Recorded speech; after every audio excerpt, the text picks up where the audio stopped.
ایسے معاشرے میں بت شکن کا پیدا ہو جانا یہ تربیت ابو طالب کا کمال ہے. یہ تربیت ابو طالب کا کمال ہے. آج کہتے ہیں کہ ابو طالب نے کلمہ نہیں پڑھا. یہ سارے دلائل میں چھوڑ کے جملہ کہتا ہوں.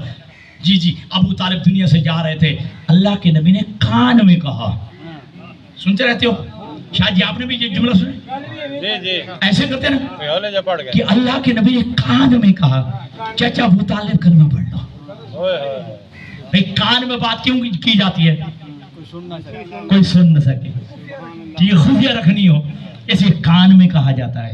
ٹھیک ہے جی, عجیب بات ہے, نبیوں کا نبی ہے, سردار نبی ہے, اور کلمے کے لیے خفیہ کہہ رہا ہے, کان میں کہہ رہا ہے کہ چچا کلمہ پڑھ لے. اور ابو طالب نے انکار کیا, میں نہیں پڑھتا. عقل کی اندھوں کو سمجھ نہیں آئی کہ جو کان میں بات کہی وہ تو سن لی ہے, اور 1.25 لاکھ کے مجمع میں جو نبی نے کہا من گند مولا ہو فعال علی مولا, وہ سنائی نہیں دیا ہے.